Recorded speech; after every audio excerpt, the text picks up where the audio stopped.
Hi, my name is Jeff Pagano, and welcome to the Harpin and Rugby Preview Show. Joining me to look ahead to Friday's Autumn Nation Series game at the Aviva Stadium is someone back earning his 97th cap. A warm welcome back to Mr. Neil Keego Keegan.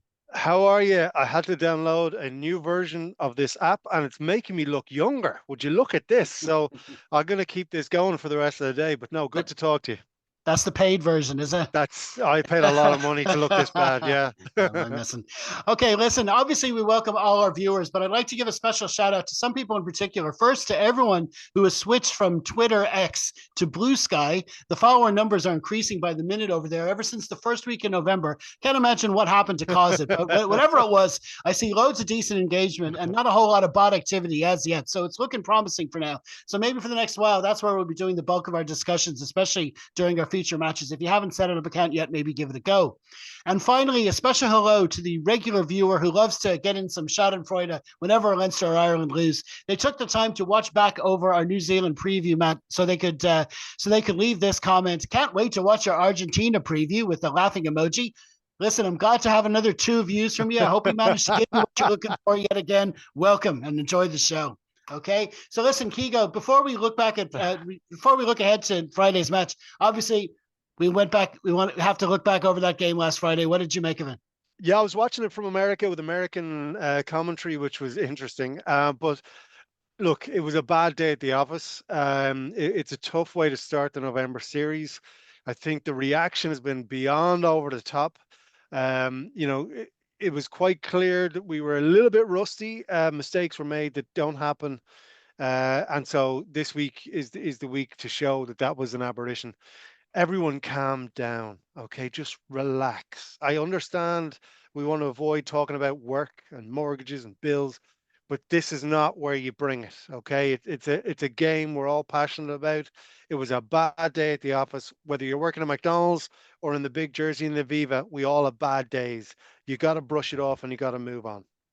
Yeah, there was definitely a lot of reaction to that, but I mean, I think the best thing to do is to see how they do in the second week. I mean, I think they've deserved a chance. The best comment I saw was they've credit in the bank, and the best way to see if it is a crisis or not is to see how they get on the following week. So why don't we move on and look at our feature match of this week, which is of course Ireland v Argentina in week 2 of the 2024 Autumn Nation Series. The game is taking place at the Aviva Stadium on Friday, November 15th, kicking off again at 8:10 p.m. TV coverage is on Virgin Media 1 and TNT Sports 1. Ireland named their matchday squad on Wednesday afternoon. If you're watching on YouTube, it should be right there on the screen, or for pod listeners, you'll see it in the program notes. So first up, Keegan wants to talk about those who might have missed out. Yeah, I'm good for Bundy. I love Bundy in every green jersey he wears. He leaves it all out there. And I think the problem is, I understand rotation was going to happen over these games, and that's completely understandable. But it's just considering the way the first week went, coach was in between a rock and a hard place because he needs to rotate people. We're obviously delighted to see Henshaw back in. Anytime he's put the Leinster jersey on, coming back from injury, he's really changed the game. But the problem is now with Bundy being out, because you can't really put him on as a sub. So he's a starter or generally not in the squad. I've got to watch my phrasing. The problem is then there's a big spotlight on him now for not being there, which I think is very, very unfair. I think if you look at him in the second half last week, things were clicking for him, but it just wasn't the day last week. And the problem when you're left out, you kind of get the blame by omission. But I'm delighted for Henshaw coming back from a bad injury. He's been playing well. Him and Ringrose are the pair. They play really well together, and it's great to see him back. But I am genuinely good for Bundy. We love Bundy. Yeah, absolutely. I mean, but of course, it's not really rotation. I mean, the fact that we on our rap pod, the 3 players we singled out for anything remotely negative were Bundyaki, Ian Henderson, and Kieran Frawley. So obviously, it was because of our podcast. That's why they were dropped. No, seriously. I do think it is rotation. I think that they go into these series with a plan. I can see how a lot of people had a different team in their mind going into the series, but to expect wholesale changes from the first week into the second week because of the way the first week matched. I mean, talk about knee jerk reaction. I mean, ridiculous. It's. I mean, I think they had made plans in certain positions to make changes, and Mhm. that's pretty much all we're seeing. They don't see a need to deviate from the plan, but it does seem to be mostly the same 23. Could I just stick on that for one sec? So Yep. like people were talking about like the squad we had going in into last week, strong squad. I think Alan Quillen was the only one talking about the age profile, but the age profile is going to naturally evolve. A lot of players are on their last year and all that sort of stuff. And what they're giving is not only the performance, but they're also giving experience to the players coming in. Now there is squad rotation, and you know you're absolutely spot on with that.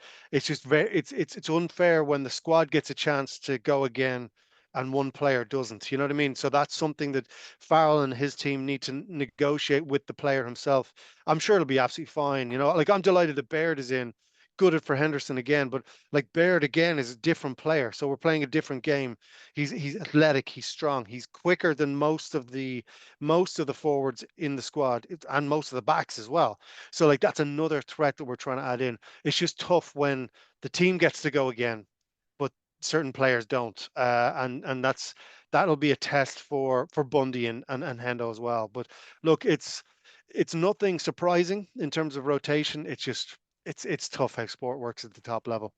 Yeah, I mean, and also it's very possible that the players knew this going into it. I mean, Mm, they could have said, like for example, Prendergast coming in to make his debut off the bench. That could have been decided beforehand. They've got yeah. three top. They went with three out halves: Crowley, Frawley, and Prendergast. Nobody is in any dispute, no matter what province you come from, that Crowley at the moment is the in possession of that first jersey. You look at the schedule and the way Australia has been playing, the two biggest matches were the first two games.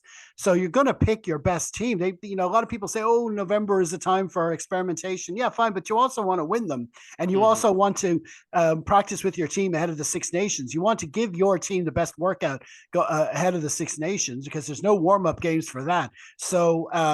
If they've picked their best 23 for that first game, and it's very similar with a few changes. It just so happens that the players we happened to single out Yeah. last week seem to be gone, but I don't know if that necessarily directly follows. But like you say, people were a little bit too overreacting after that first game. Yeah, it was the reaction. Sorry, that's my second point. I know I had 3 points this week. Apologies, but it's the thing that annoyed me was the reaction. Like everyone's good at everyone. No one is more good at than anyone in the jersey and the tracksuit. Um, and it didn't go well. So there was a couple of like I love the Josh Van der Fleer try. Really, really loved that. There was a lot of work that went into that and a lot of work that worked, which was great. It was on a wet day, things like that. But like it was going. That portion of play worked, and we were back on the road again. But I think there was if we look at it like normal, rational human beings, if we can, I know it's me saying this, but like it was a bad day at the office. We reflect on it, we park it, and we move on. That's it. Everyone is saying, there's people who are too old.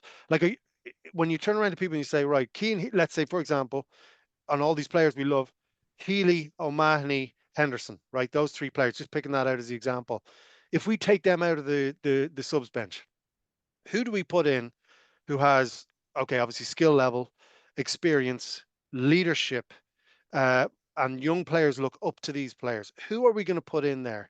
Like there are players who are playing well, and they will be brought along through the system that has worked, that Farrell, Schmidt, everyone has built as we go along since the dark days that people seem to forget. Who can we put in instead of Keane Healy, who's doing 133 appearances this weekend? Salute the big man. Who are we going to put in who's going to bring that to the team? With all due respect to all the other players in the front row and provinces, there's no one who's going to be able to do what he does, whether it's on the pitch or off the pitch. There's nothing he hasn't seen, whether some players injured, the game is going badly, all that sort of stuff. There's no one who's going to bring what Healy, O'Mahony, Henderson, with his experience up north, is going to bring to that team. So I think everyone just needs to chill a little bit. There's going to be natural evolution over the next 12, 24 months where these players who people are giving out about will just migrate, whether it's to France or to retirement, which I hope is where they go and enjoy the ice cream on the couch. but that's going to happen over the next 12 months. So everyone just relax a little bit. Even though I'm getting worked up, everyone just relax a wee bit. That's the only thing.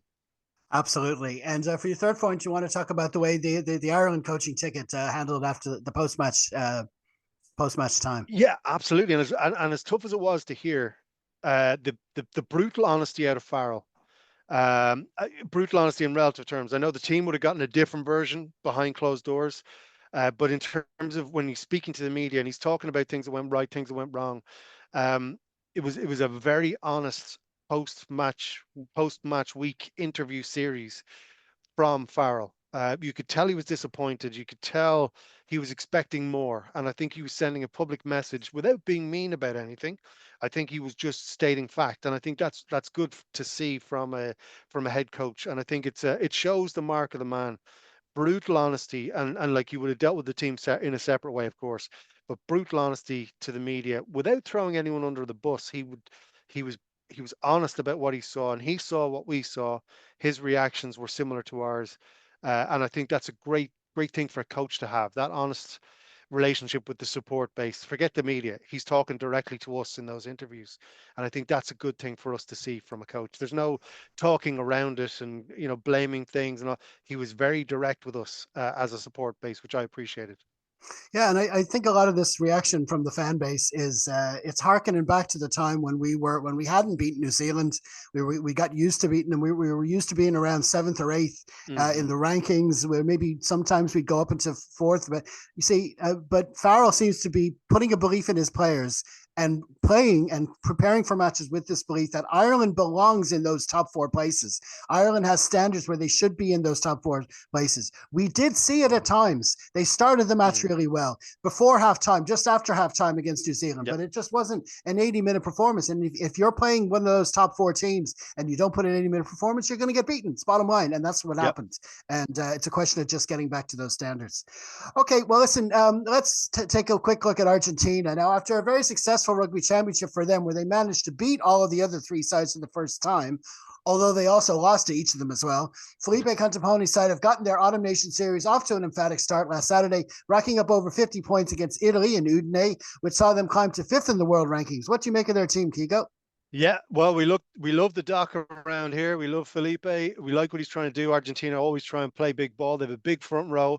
I think, like we say with Leinster, for most of the games so far this season, even though we're 6 for 6, just to point that out, I do think Argentina will fancy a go. Similar to kind of Leinster not scoring in the second half. It was a tough week for us last week.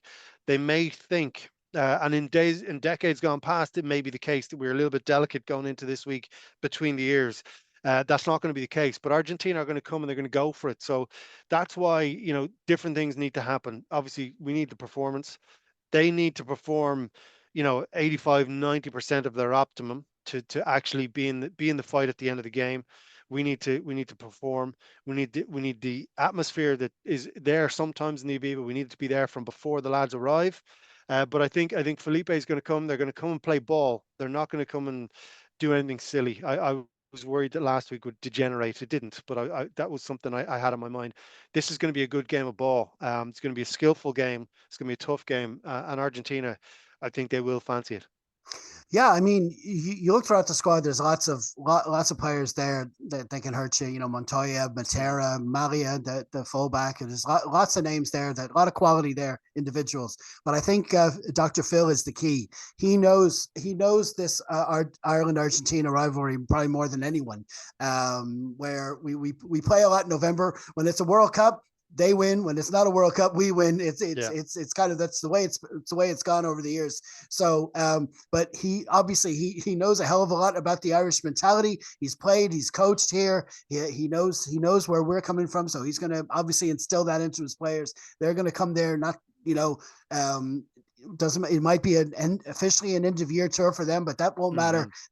They'll be going to make a statement. They'll look at what happened last week for them and us, and they'll be ready to put up to us. So we definitely have to be careful. It's Yeah. it's not it's not one you want to take for granted.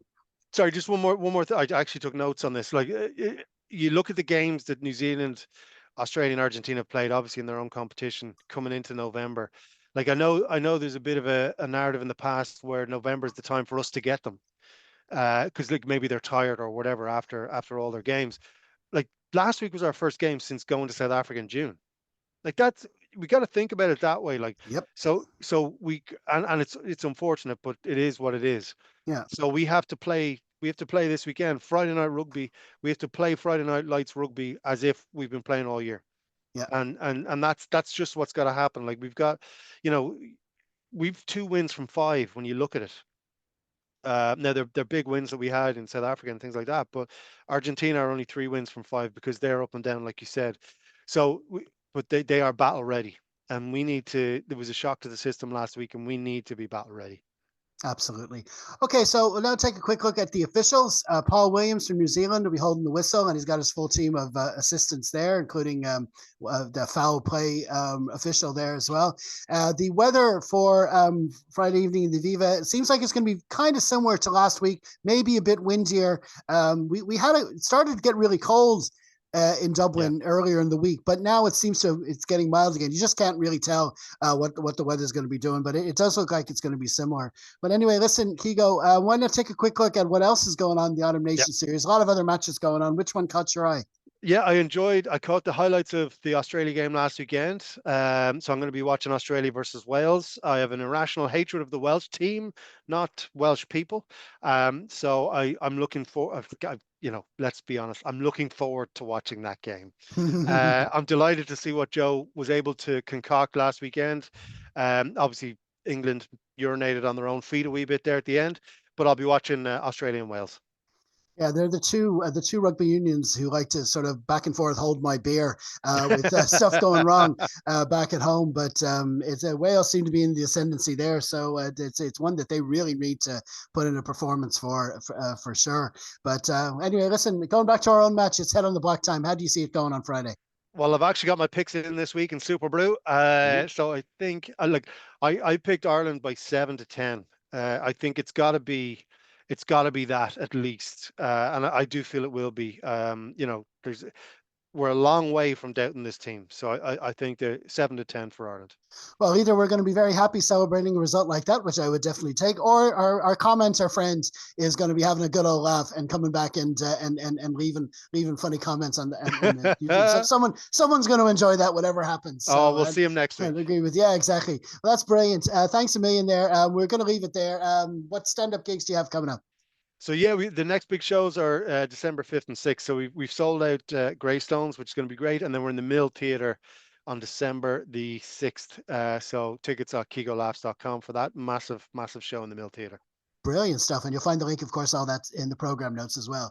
So listen, many thanks to you all for checking out our latest preview show. Be sure to enjoy the match wherever you are. Leave a comment on our Facebook page after the full-time whistle, and we will, of course, have a wrap pod for you this week, recording on Sunday evening. Hopefully you'll help us out by liking, sharing, and subscribing. In the meantime, stay safe, everyone. Slán.